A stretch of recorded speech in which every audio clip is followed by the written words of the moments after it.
l'Afghanistan. Un pays lointain fait de contrastes, qui semble appartenir à un autre âge. Deux jeunes femmes qui ne se connaissaient pas vont nous faire partager leur fascination pour cette contrée qui les a marquées. Elles y ont vécu en effet des aventures extraordinaires.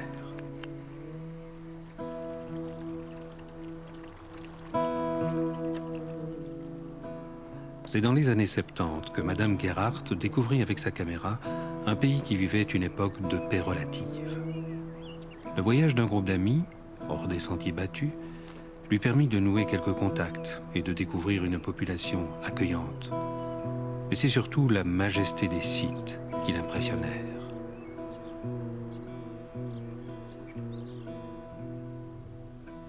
Aujourd'hui encore, c'est dans la transparence et la fluidité de l'aquarelle qu'elle tente de retrouver la lumière des paysages qui l'ont marquée il y a plus de 20 ans.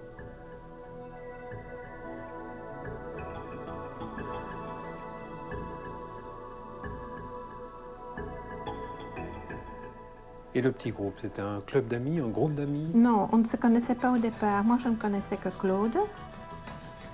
Alors, donc il y a mon mari et ma fille donc, qui ont fait le voyage avec. Il y avait donc un chauffeur et le convoyeur qui était afghan et qui parlait un peu anglais. Mais à part ça, on ne connaissait personne. Heureusement, le groupe, on s'est très bien compris directement et ça a été super, il n'y a eu aucun problème. Quelques années plus tard, Madame Fretter vivra en tant que médecin sans frontières la clandestinité des Moudjahidines fuyant les bombardements soviétiques dans les années 80. Ces nombreux documents photographiques témoigneront de son activité humanitaire au quotidien.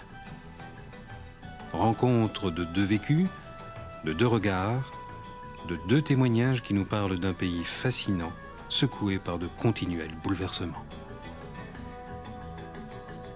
Comment j'arrive en Afghanistan? C'est un choix que j'ai fait puisque j'avais travaillé avec les réfugiés cambodgiens, j'avais travaillé avec les réfugiés de l'Ogaden en Somalie. Et donc, c'est vrai que ce pays me fascinait depuis toujours. Et surtout, ce combat de ce peuple qui se battait pour son indépendance et qui n'était pas dans des camps de réfugiés ni assistés. Et j'avais envie de travailler avec eux, justement aussi parce que j'ai dit ce fait que les Afghans ne vous considéraient plus pas comme le médecin en blouse blanche qui arrive et détenteur de la science et d'une société qui mystifie, pas du tout. L'Afghan vous remet à sa place, il est maître chez lui et il a aussi des choses à vous apporter. Et je trouvais que cet échange, ce choc culturel, ou cet échange était passionnant et merveilleux et je ne regrette pas, j'y ai consacré 2 ans de ma vie et je ne le regrette pas du tout. Je trouvais ça extraordinaire. Non, on ne se connaît pas. Moi, j'ai donc rencontré Béatrice, c'est la première fois qu'on se voit. Mais c'est suite à son livre qu'on s'est contacté. Du fait qu'on passait le film sur l'Afghanistan, alors ça me fait plaisir de lui montrer ce que j'ai fait et on peut un peu parler de nos expériences qu'on a eues chacun des années différentes. C'est vrai que c'est intéressant parce qu'on a connu des périodes tout à fait différentes. Et moi, le livre que vous avez lu, ça parle plutôt de la période de la guerre, de l'invasion des Soviétiques jusqu'à leur libération, où je partais avec Médecins sans frontières, tandis que vous avez connu l'Afghanistan dont j'ai toujours rêvé et que je n'ai pas pu connaître, qui est un Afghanistan splendide. Et vous avez pris des photos, un film? J'ai pris des photos, mais j'ai surtout filmé. Et moi, donc, j'ai rencontré les gens, les Afghans heureux encore à ce moment-là. Ça devait être merveilleux. Mais, oui. C'était un très beau voyage. Vous pouvez montrer sur la carte ce que vous avez fait? Donc, on est arrivé à Kaboul. Oui. Et puis, comme c'était la piste du centre qui était la plus belle, on l'a gardée pour la fin. Alors, notre première étape était Istalif. Donc, on remonte sur Charikar, col du Salam, direction Mazar-e-Sharif, Balkh, puis chez Bergan, Angkor, Maïmana, Morkap, Kalinao et Herat. Un séjour à Herat? Oui. On est resté 2-3 jours à Herat pour visiter la ville. Je pense que ce qui est merveilleux dans ce que José me fait me fait vivre, c'est que cet Afghanistan-là qu'elle a vu a été complètement détruit. Oui. Enfin, je ne suis plus retournée depuis le départ des Soviétiques, mais avec tous les bombardements qui ont eu lieu et maintenant avec les talibans, je ne crois pas qu'il doit rester de ce merveilleux Afghanistan que vous avez vu. Quand on voit Kaboul à la télévision, vous allez découvrir Kaboul maintenant, comme moi je l'ai vu, avec les gens heureux. Kaboul à la télévision, on le voit maintenant, oui, complètement oui, oui. détruit, etc. C'est volontiers que je regarde cet Afghanistan qui m'a toujours fait rêver et que j'ai jamais pu voir. Voilà, là je situe un peu, voilà. Ça c'est donc, il se met toujours devant la caméra, c'est Kaboul. Ah, c'est Kaboul là. Oui, c'est le marché à Kaboul. Ça c'est donc un petit pont qui passe au-dessus de la Kaboul, du fleuve. Oui. Et alors, bon, tout se fait dans ce fleuve, hein.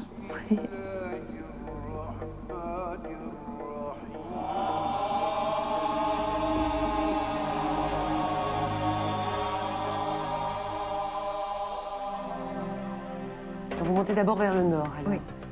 Bon, en tout cas, ce qui est clair, c'est que le type de camion, c'est le même. Hein. Le VAS, Ils n'ont pas changé par rapport à ce que nous, on a dû emprunter ou utiliser pour acheminer les médicaments. Voilà le camion. Ce sont des camions russes de la marque VAS. On avait pris ces camions parce qu'ils étaient quand même très hauts. Les 4x4 ne passaient pas où on voulait passer. On embarque. Oui. Le deuxième camion, et voilà le départ. Vous étiez combien? À 11. Dans notre camion, on était à 7 et dans l'autre à 6. Et vous ne connaissiez pas, en fait? Non, pas du tout. Sauf bon, ma fille et mon mari étaient avec et Claude, c'était un copain avec qui j'avais déjà voyagé au Kenya avant. Mais sinon, les autres gens, je ne connaissais pas. Voilà, ça c'est ma fille là. Elle avait 17 ans à ce moment-là. Ah, voilà, on monte les tentes, le temple. Et puis au début, on avait déjà tout employé toute la nourriture qu'on avait emportée. Et puis après, on a dû se contenter du riz et des petits raisins de Corinthe qu'il y avait dedans, les carottes râpées durant tout un mois. Moi, j'aime bien le riz. Ah, vous êtes parti au fond pendant combien de temps? Un mois. Un mois en tout? Un mois, oui.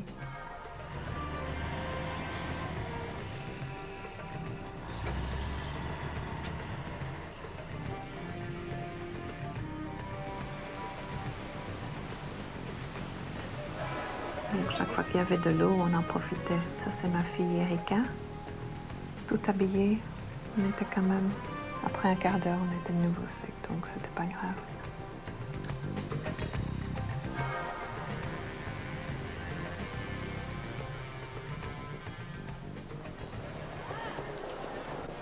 Voilà la mosquée de Nazaré Sharif.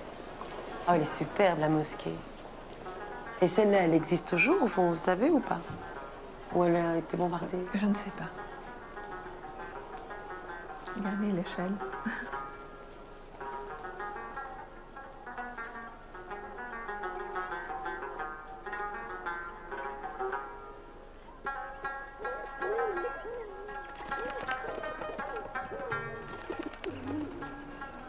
Ce sont Des pigeons blancs. S'il y a des pigeons d'une autre couleur ou des gris ou quoi, ils sont enlevés. Il n'y a que des pigeons blancs. On leur donne la nourriture et ils restent tous à cet endroit-là.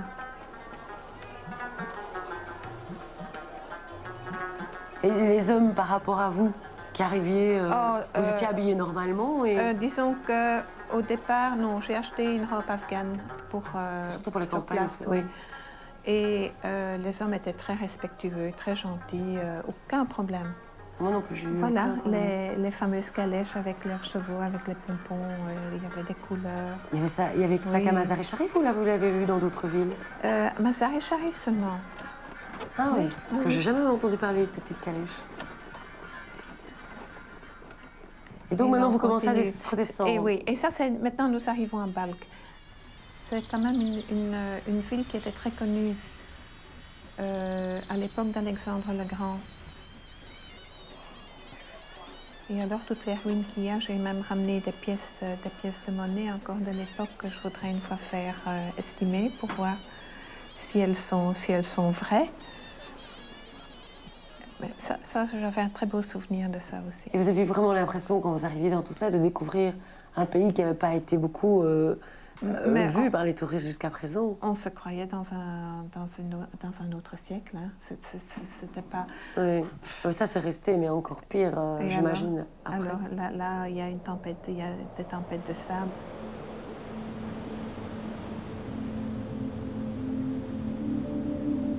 Nous étions tellement fatigués dans cette tempête de sable parce que quand on s'arrêtait le soir, on avait vraiment des croûtes aux yeux, aux sourcils, dans les cheveux de sable qui étaient desséchés.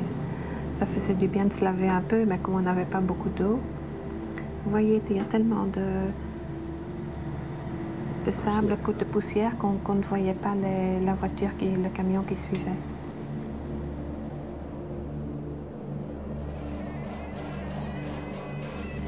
Ce sont les gens, les peuples Hazara. Ce sont les descendants de Gengis Khan. Ils ont les yeux bridés. Il y a donc plusieurs populations. Là-bas, il y avait les descendants d'Alexandre le Grand également, mais qui sont plutôt au Pakistan. Et vous sentiez des différences entre les communautés Il y avait les Pashtuns qui étaient les plus fiers et les maîtres au fond de là-bas. Et les Hazaras, c'était les gens qui faisaient les petits travaux, qui étaient donc moins aimés.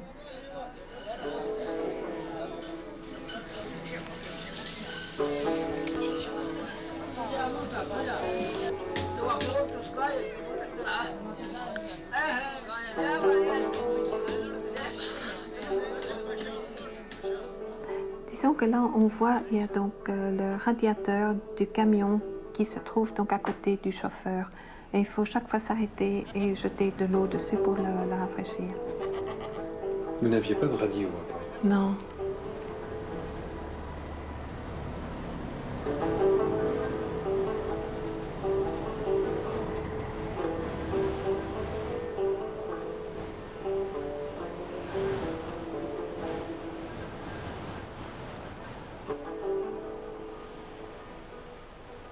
Ah, c'est votre fille, là? Ça, c'est ma fille, oui. Elle adorait faire l'équitation. Alors là-bas, ça, je faisais tout le temps aussi, du cheval. On lui a prêté un cheval pour qu'elle puisse un peu... Alors, quand on se promenait dans le village, il y a tout le village qui nous suivait. Hein.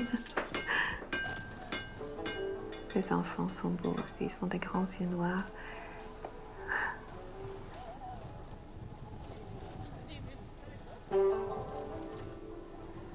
Voilà, ça c'est un papa qui montre sa petite fille qui est paralysée, qui espérait qu'on puisse faire quelque chose. Et quand vous passiez à cette époque-là, il y avait quand même encore des médecins dans les campagnes? Ou pas du tout? Il y en avait? Il y en avait, je crois, qui voyageaient d'un village à l'autre. Avec le zoom, c'était facile, on pouvait quand même... Alors là, les deux petits vieux, je les trouve mignons comme tout. Quand ils voient que je filme, regardez, hop là, ils se rapprochent. Et ça, c'est moi, là, avec ma robe afghane. Ah, mais vous étiez vraiment comme une américaine. Oui.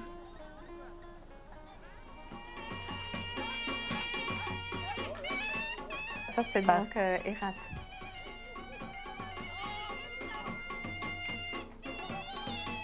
C'est quoi la grande différence entre la ville d'Herat et de Mazar-e-Sharif? Mazar-e-Sharif était plus touristique. Herat, c'était vraiment donc la grande route où tous les gens, pour traverser l'Afghanistan, passaient par Herat et alors prenaient la piste du sud. C'est ça. Pour aller à Kaboul et pour aller au Pakistan. Parce que, bon, comme la piste du centre, il y avait une trentaine de cols à passer. Parce que là, il y en a un passé les 5000 mètres. En général, bon, comme je vous ai expliqué tantôt, ici, pour prendre cette petite piste-là, c'était pratiquement impossible. Tout à fait. Et c'est pour ça qu'on avait des camions. On est resté 2-3 jours à Herat pour visiter la ville. Puis on prend la piste du centre. Là, on va au minaret de Jam, de Chakcharan, Lal, et puis nous partons vers les lacs de Bandi Amir, les Bouddhas de Bamiyan, Puis comme ça, nous retournons sur Kaboul.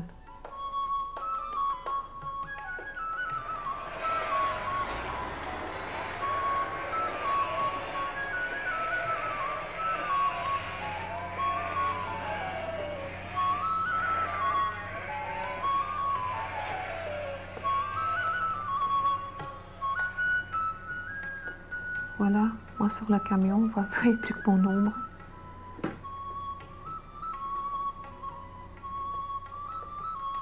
Je pense que vous avez été aussi frappé par l'hospitalité. Enfin, je sais pas, nous, Oui, chaque fois oui, qu'on oui. arrivait quelque part, asseyez-vous, prenez du thé. Oui, on devait aller on- manger avec eux. Ils nous apportaient à Chakcharan, par exemple, c'était la fête nationale. Et l'armée nous apportait des grands plats de riz. On devait manger avec eux.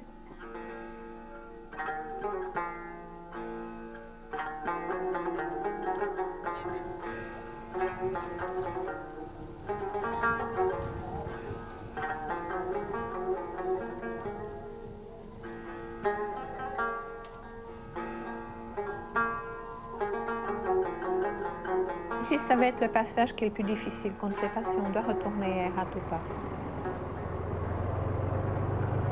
À un certain moment, il y a une dénivellation qui est quand même assez forte. Et là, on hésitait un peu parce qu'il y a une 4x4 qui était là également qui a dû faire demi-tour.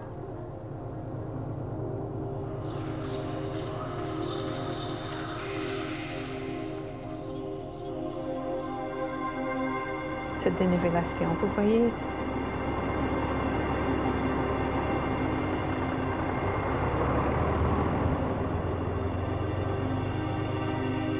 On se demande comment les véhicules tiennent hein, dans ce genre de route. Nous, on a un peu peur quand le camion penche comme ça. On veut vite sauter de l'autre côté pour trouver un équilibre. Mais après, on est rassuré et on n'a plus tellement peur. Et voilà la nuit. On dort le long de l'eau. Moi, j'adore dormir comme ça, la belle étoile. Surtout que quand on voit un ciel étoilé qu'on n'a pas ici. Là, on est vraiment dans les montagnes de l'Hindu Kush, donc c'est le début de l'Himalaya. Si on va plus vers le nord, là vous avez le Pamir, alors c'est l'Himalaya qui débute. Là, c'est la partie la plus difficile, où on ne sait pas si on va passer. Si on ne passe pas, on doit retourner à Herat.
Ça, c'était la partie la plus difficile, mais vu par après, ça a quand même été.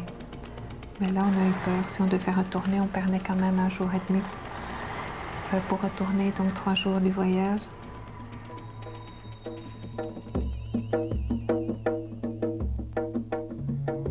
Le fameux minaret de Jam, qui a été bombardé entre-temps. Ça, j'ai appris quand j'étais au Pakistan.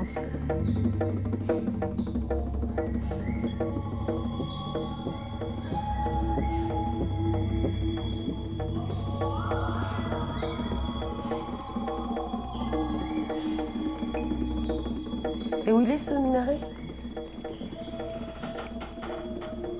Ici, Ah oui, c'est ça. sur les Réraux. Ah oui. Il a été découvert en 51 seulement. Ah bon? Oui, par les touristes.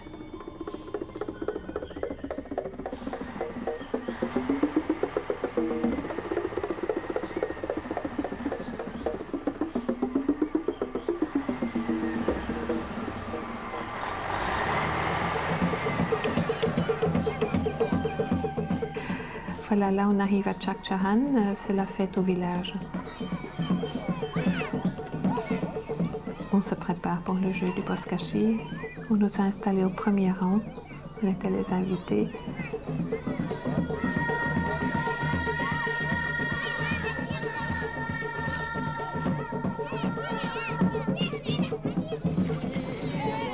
C'est vraiment un jeu équestre. Ils doivent transporter une dépouille de mouton qui pèse quand même entre 30 et 40 kilos. Ils doivent essayer de l'attraper, puis ils doivent galoper autour d'un poteau et essayer de le redéposer dans un cercle. Mais tout est permis entre-temps.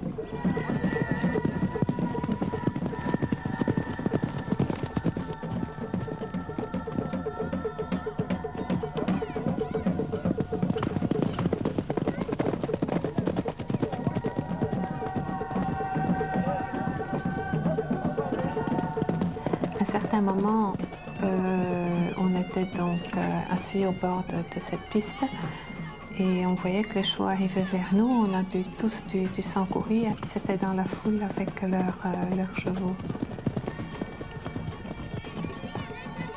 Vainqueur.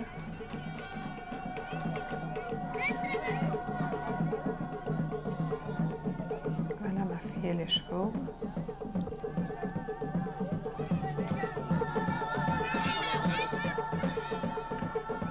Vous avez croisé beaucoup de fêtes, vous? Deux. Deux. Le lendemain, on est allé à Lal et là, il y avait donc aussi une manifestation avec les chevaux. Ça s'appelait le jeu du piquet, qui consistait donc à essayer d'attraper en galopant avec un long bâton, essayer d'attraper un piquet. Et ça représentait les guerres tribales à l'époque de Gengis Khan. Et ils enlevaient les piquets des tentes de l'adversaire. Comme ça, les tentes tombaient sur l'adversaire et ils pouvaient les capturer. Et ça, c'est ce jeu qu'ils vont représenter.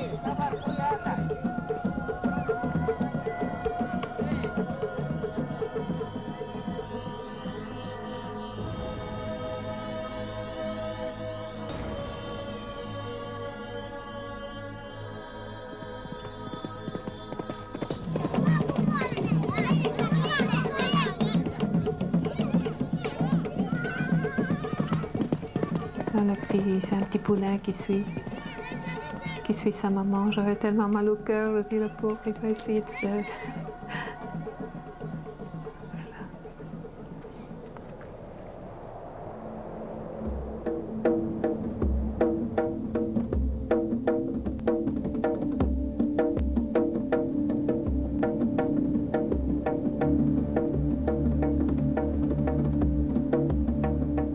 On approche du lac de Bandi Amir, dont j'ai fait l'aquarelle.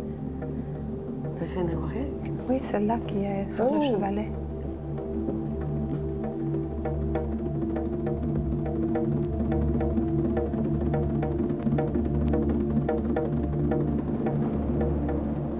C'est splendide. Ce sont les 5 lacs qui se suivent. Vous n'en avez pas entendu parler? J'en ai tout le temps entendu parler, Oui, mais j'ai oui. jamais pu voir.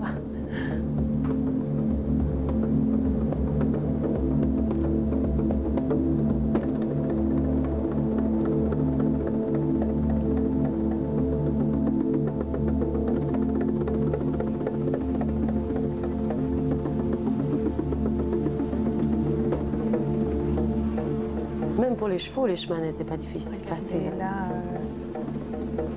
ensuite, donc, on va faire le tour, pas le tour de tous les lacs, mais on va faire une partie à cheval. C'est splendide. Et à non? pied, mais même à pied, c'est tellement impressionnant. C'est 5 lacs qui se suivent, c'est ça? Ma fille avait le vertige, là, on devait lui donner la main. Et là, le cheval, je n'osais pas rester dessus tellement. Je préfère aller à pied que rester ça, je sur le comprends. cheval. Ça, je comprends. Ah, moi, il y a plein d'endroits aussi, je suis descendue du cheval et j'allais à pied au retour où les chemins étaient tellement étroits et le précipice à côté qu'on se dit mieux vaut être Oui, sur ses on deux dit pieds. aussi que les lacs ont la couleur du lapis-lazuli parce que c'est en Afghanistan qu'il y a les mines du lapis-lazuli. Hein. Mhm. Et voilà, ça c'est vraiment le bord. Vous voyez tout le bord du lac, c'est là qui s'arrête. C'est comme vraiment une frontière naturelle qu'ils ont faite, un mur naturel.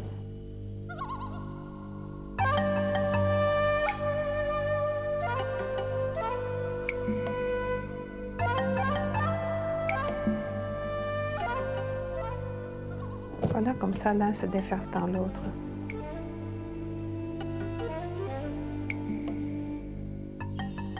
C'était vraiment ça, c'était le plus beau coin de tout l'Afghanistan, c'était ces lacs.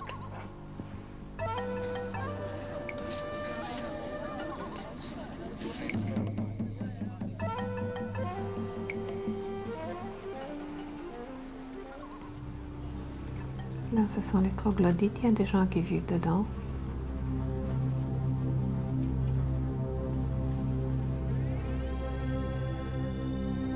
Même des vaches.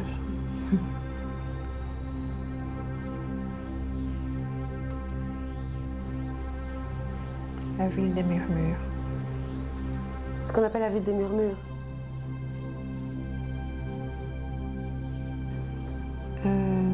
Ça a été détruite par Gengis Khan parce que son fils a été tué dans une des bagarres et pour se venger, il a donc tué tous les habitants de ce village. Et quand il y a du vent, on entend les bruits dans les ruines, ils appellent ça, ils disent que ce sont les morts qui gémissent.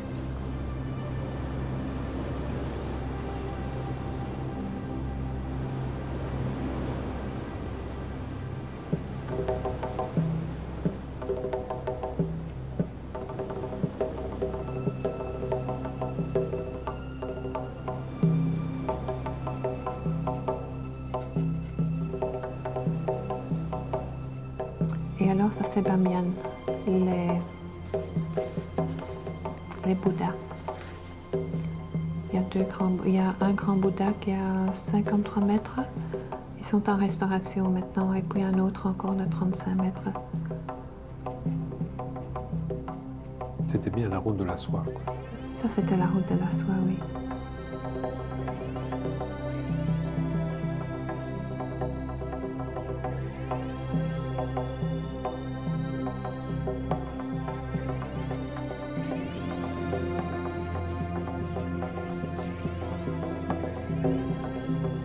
Et ça, c'est la vallée du Dragon.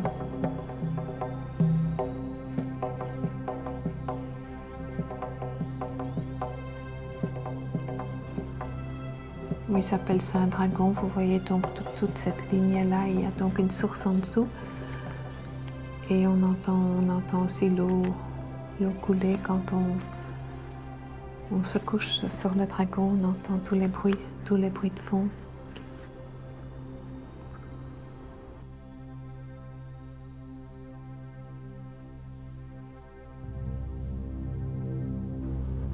On se sentait tellement petit dans ces montagnes.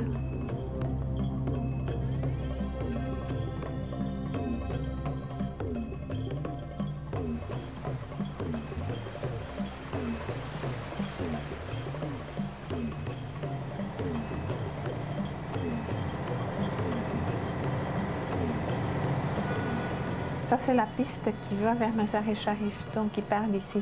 Je me demande si ce n'est pas par là que vous êtes passé. Vous voyez qui remonte comme ça et qui allait vers Mazar-e Sharif. Il y avait un cours d'eau là. Et donc maintenant, vous retournez sur Kaboul. Oui, sur Kaboul, oui. Et pour faire ce tour-là, vous avez pris un mois. Oui.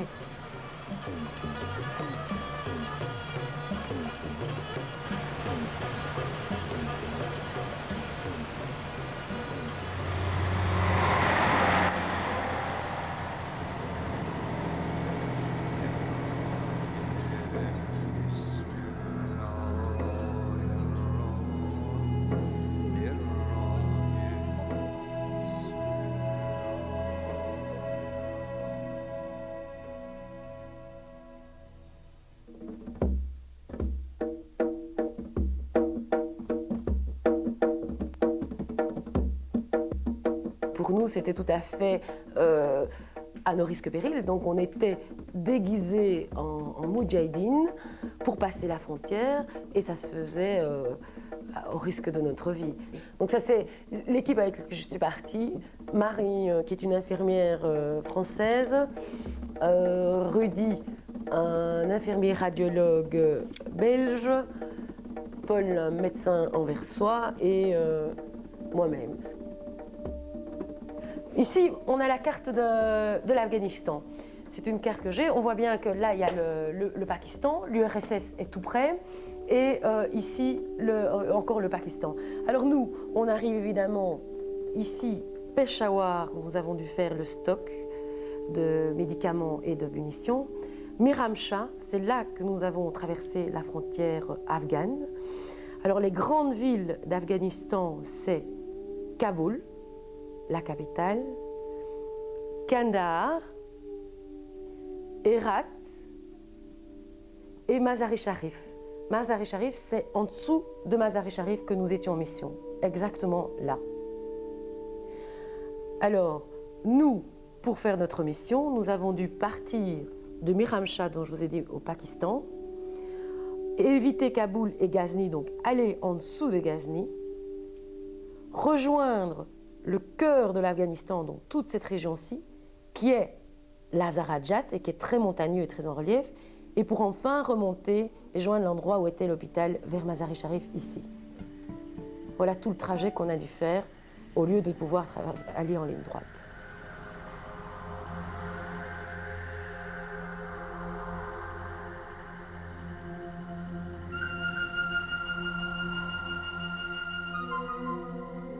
Donc nous, on a voyagé avec 200 moudjahidines, des munitions, une dachaka, une bisouya, je ne sais pas, bazouyak, je ne sais plus comment ça s'appelle.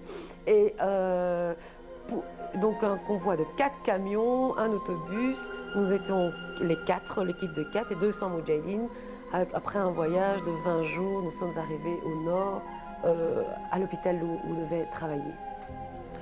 Ici, c'est une photo que j'adore parce que c'était le début de mon calvaire. En fait, les moudjahidines, je vous ai dit, ils avaient pris 4 camions et un bus pour acheminer toute la tonne et demie de médicaments et leurs munitions. Et nous, évidemment, pour les 2 femmes, ils avaient trouvé que ce vieux bus, où les fenêtres étaient remplacées par du carton, était l'endroit idéal pour nous faire voyager.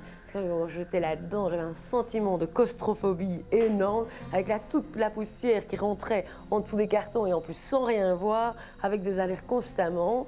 Et là, j'ai réussi, donc comme quoi les femmes peuvent se faire entendre, à me faire entendre des moudjahidines, que le statut de la femme chez nous, c'était différent et que j'avais le droit de respirer l'air.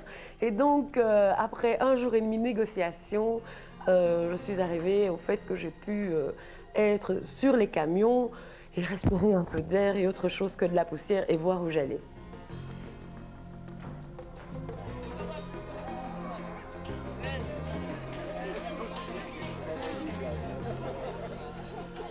Donc en fait, on a eu pas mal de problèmes avec les camions parce que comme on peut le voir sur les dias, c'était loin d'être du matériel moderne et nouveau, donc c'était des vieux camions. Des pannes fréquentes et même un nouveau camion on aurait eu puisque ce que nous devions emprunter ce n'est que même pas des chemins, c'est des lits de rivière, c'est n'importe quoi pour éviter justement de tomber sur une patrouille soviétique et donc des crevaisons importantes, des embourbements et un abandon de véhicules en cours de route.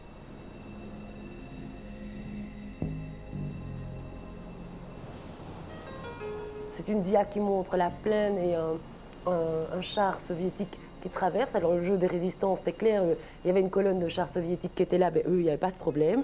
Ils attendaient qu'elle passe, ils ne l'affrontaient pas, ou parfois ils faisaient des attaques ponctuelles. Mais en fait, toute la présence soviétique s'est toujours limitée au seul axe routier qu'il y a dans l'Afghanistan, donc l'axe routier qui réunit entre elles les principales grandes villes et aux grandes villes. Et tout le reste a constamment été aux mains des résistants. Ici, c'était Ahmed Say, le chef du convoi, responsable, nous amener à bon port. Je l'appréciais beaucoup parce qu'il était très philosophe. Et ce qui est typique des Afghans, c'est qu'ils sont toujours très calmes. Il y a une situation de stress total, il y a la guerre, il y a les camions qui rendent l'âme, il y a les pneus crevés, il y a tout, ils restent calmes.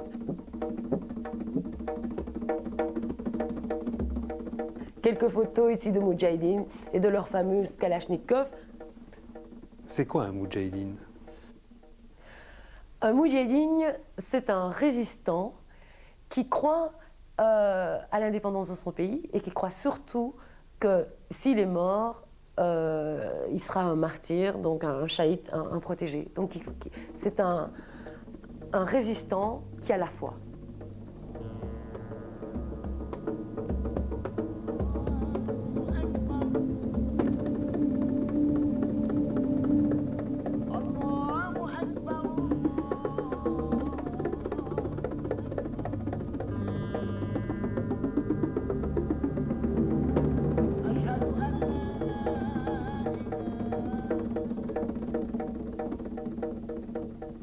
Donc on a dû faire ce trajet-ci, descendre plus ou moins comme ça, encore éviter la base de Ghazni qui est une base tenue par les soviétiques, descendre, se rendre par la Zarajat qui est ici au centre, et puis remonter vers le nord.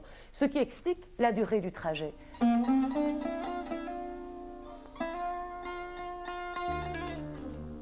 Le but était d'arriver le plus rapidement possible au nord, à l'endroit que nous étions fixés, l'hôpital de Zari, qui était au sud de la ville de Mazar-i-Sharif. Alors jamais les Moudjahidines n'ont pensé que ça allait prendre cette ampleur-là.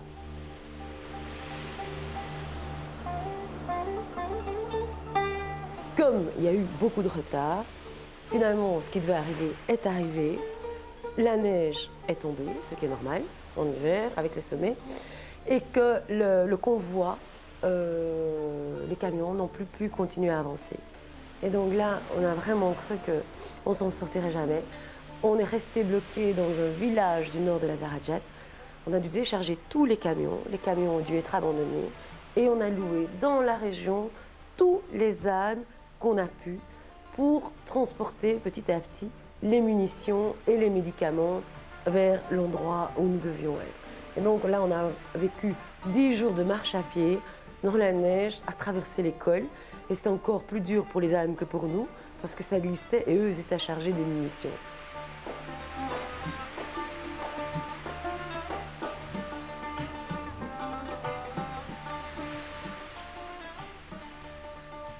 La petite maison en terre dans laquelle on nous a évacués à Tunj et dans laquelle nous avons dû vivre, je pense, pendant 2 mois, en attendant que la zone et l'hôpital prévu pour nous soient évacués. Et donc nous avons dû vivre dans cette petite maison où il n'y avait même pas moyen de s'allonger. On a rejoint l'équipe exploratoire qui était là, et donc il y en avait 6 côte à côte qui parvenaient à dormir comme ça, et 2 autres au pied, mais en se cognant l'un l'autre. C'était là que nous mangions aussi. Et dans la petite pièce annexe, on faisait les consultations.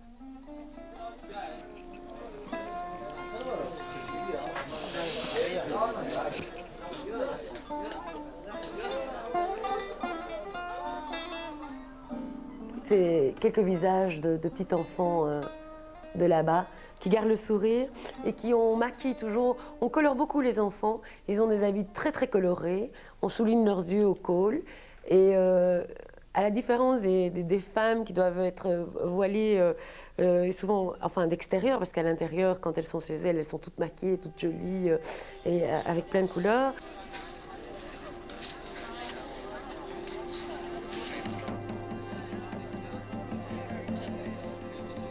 Par rapport aux femmes, je les ai trouvées très ouvertes, contrairement à tout ce qu'on pourrait croire.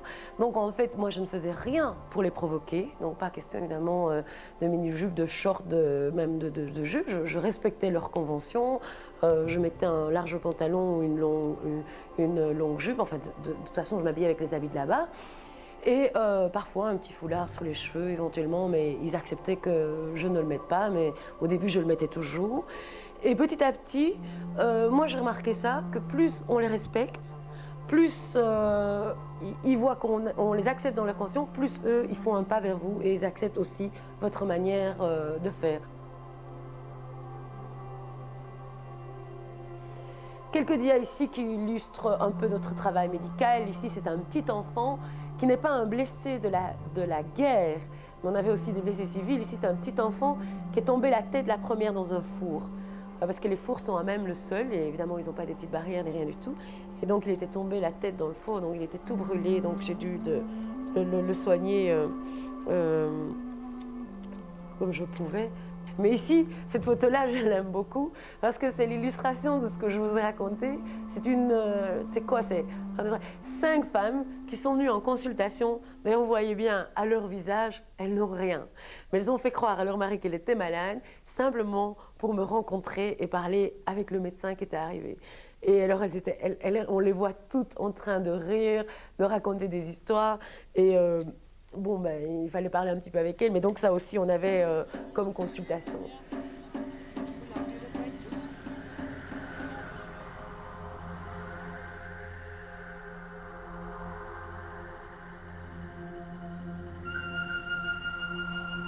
On voit l'ingéniosité aussi des Afghans.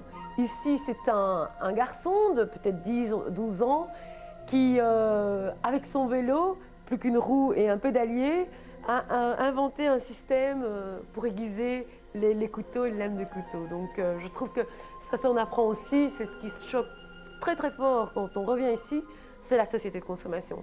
On a tellement appris là, dans ce pays, à tout récupérer, à tout réemployer, que c'est vrai qu'on ne peut pas s'empêcher, même sans aucun a priori au départ, d'être choqué quand on revient tellement, et leur ingéniosité à tout récupérer. Ici, une belle petite image qui montre un petit enfant, parce que les enfants collaboraient au système économique, qui va chercher des épines, les épines pour faire chauffer la nourriture. Ça montre un petit peu la culture, l'agriculture, les villages en terre, le printemps qui revient et les Afghans qui essayent de recultiver leur sol, que la vie continue par rapport à la guerre. Ce que je trouve toujours merveilleux, c'est qu'on oublie toujours ça dans les pays en guerre, c'est que la population se bat pour que la vie continue malgré tout. Donc finalement, ce qui s'est passé, donc après avoir été bloqué pendant 2 mois dans cette petite vallée annexe dont je vous ai parlé de Tounj, que enfin l'équipe exploratoire a pu retourner avec notre courrier pour notre famille, enfin donc on nous dit ça y est, la vallée s'est libérée des soviétiques, vous pouvez enfin rejoindre l'hôpital qui était construit à votre intention. Enfin l'hôpital, il faut pas rire non plus, c'était une peste mais un peu mieux située, plus accessible pour les gens et avec un minimum. Donc à ce moment-là, on a pu faire vraiment un travail plus approfondi, bien que c'était tout à fait rudimentaire. Il faut que je retrouve une dia ou l'autre qui montre qu'on doit en fait travailler à même le sol et la perfusion est attachée avec un clou au mur, quoi. Donc c'est vraiment tout à fait élémentaire.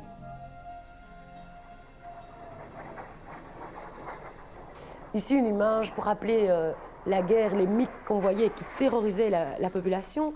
D'ailleurs, j'avais beaucoup de femmes qui venaient et qui me demandaient des médicaments contre la peur des avions. Je pense qu'il y a toute une peur qui est très très importante. On devait aussi faire du travail en urgence, des consultations où il fallait parfois marcher plusieurs heures pour arriver à l'urgence. Ici, une dia qui reflète, je vous ai dit que toutes les maisons étaient en terre, et bien voilà ce que ça donne après un bombardement. On voit tout un village détruit, il ne reste plus rien. Une bombe sur des maisons construites en terre, il ne reste pas grand-chose.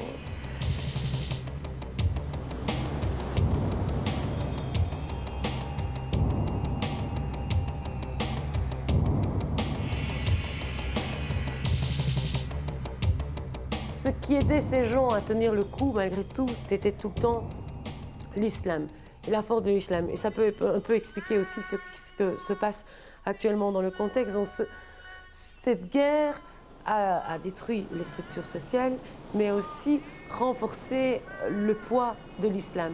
C'était leur manière de tenir le coup. Ce qui était très dur, je trouve, c'était d'être tout le temps en situation avec les gens ou en consultation, ou alors quand on mangeait, c'était avec tous les moudjahidines, tous ensemble, dans un même plat. On dormait tous ensemble dans une même pièce. Donc, je veux dire, à un moment donné, on a besoin vraiment de se retrouver soi-même. Et moi, quand je ne tenais plus, je partais toute seule, ne fût-ce que 10 minutes dans les rochers, ou souvent je prenais le cheval et je partais 10 minutes, un quart d'heure, et puis je revenais pour faire le plein. C'était ma manière de tenir le coup. L'habitude que j'avais, c'était un journal de bord. Donc, je tenais depuis longtemps un journal de bord. Et puis, c'est le moment de la relève aussi pour nous. Donc, nous avions décidé de rester tant que l'équipe suivante n'était pas arrivée. Et quand elle est arrivée, c'était le monde occidental qui arrivait à nous, parce qu'évidemment, avec quoi ils arrivaient, avec tous les courriers, voilà quelques dias qui illustrent la lecture des lettres, et elles se faisaient même d'une manière collective, parce qu'on voulait profiter de chaque mot qui était dit, de ce lien à la culture occidentale. Donc, chacun devait lire la lettre. Enfin, peut-être il avait le droit de sauter quelques phrases s'il voulait, mais on était tous passionnés de savoir qu'est-ce qui se passait de l'autre côté. On était incapables pendant toute cette année-là de capter un seul son sur la radio ou la télévision ou un seul journal. Et quel effet ça fait quand on se trouve si loin, tout à coup d'apprendre qu'on est la femme élue la femme de l'année? Ah, c'était vraiment un choc, c'était évident parce que d'abord, je dois avouer, je ne connaissais pas très bien le prix. Et en plus, je l'ai appris 1 mois et demi plus tard, puisque les routes avaient été bloquées par la neige. J'avais été élue en janvier. Et donc c'est même 2 mois plus tard, j'ai appris à la fonte des neiges, par le courrier qui arrivait amené par les Moudjahidines, que j'avais été élue femme de l'année, que ma sœur avait été rechercher mon prix, que mes parents avaient reçu plein de bouquets de fleurs, qu'ils en avaient fait des photos pour moi pour que je puisse en profiter, que tout le monde avait bu du champagne à ma santé, et moi j'étais là avec mon thé et mon riz. Donc en fait, l'intérêt et l'émotion de ce prix, je ne l'ai ressenti qu'après. Et alors pour notre départ, les chefs ont organisé, mais vraiment tout pour nous retenir. Ici on voit une dia merveilleuse où on se voit tous autour d'un tapis. Ils nous offrent le thé, des petits gâteaux, et ils nous font plein de discours pour nous remercier d'avoir été là et nous supplier de rester, et que ce soit les nouveaux qui partent, mais que nous restions. Ils disent, mais pourquoi vous partez? Puisque maintenant vous connaissez notre culture, vous connaissez notre langue, on vous aime, pourquoi maintenant vous partez? Je dois dire que j'ai beaucoup voyagé et que c'est le pays le plus beau que j'ai rencontré, vraiment le plus beau. Et j'espère qu'un jour, cette histoire d'Afghanistan et cette guerre perpétuelle arrêteront, parce que vraiment, les gens sont vraiment chaleureux et les paysages extraordinaires. Pour moi, c'est le plus beau pays que j'ai vu. Et souvent, on arrivait à oublier la guerre, tellement ce pays respire l'immensité, quelque chose de grandiose. Les photos, je trouve, on ne les regarde pas tellement souvent, tandis qu'un film, surtout les films Super 8 à l'époque, c'était quand on les projetait, c'était comme une fête. Hein, il fallait mettre un écran, tout le monde se rassemblait, on se préparait des petites choses à manger, et puis le commentaire, surtout que ce sont des films muets. Les souvenirs ou les notes ne suffisent pas, il faut des images. Non, il faut les images pour moi. Parce que parfois, quand je vois les images, je ressens les odeurs aussi. J'entends le bruit du camion, j'entends les commentaires des amis à certains moments, oui. Je revis tout le voyage.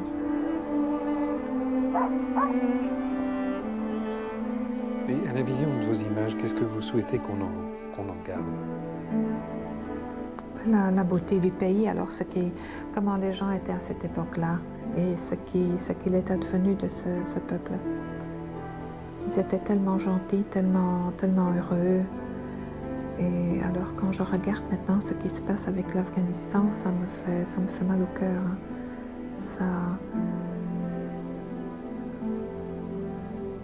Enfin, c'est difficile à en parler parce que je n'aime plus tellement voir ces images-là.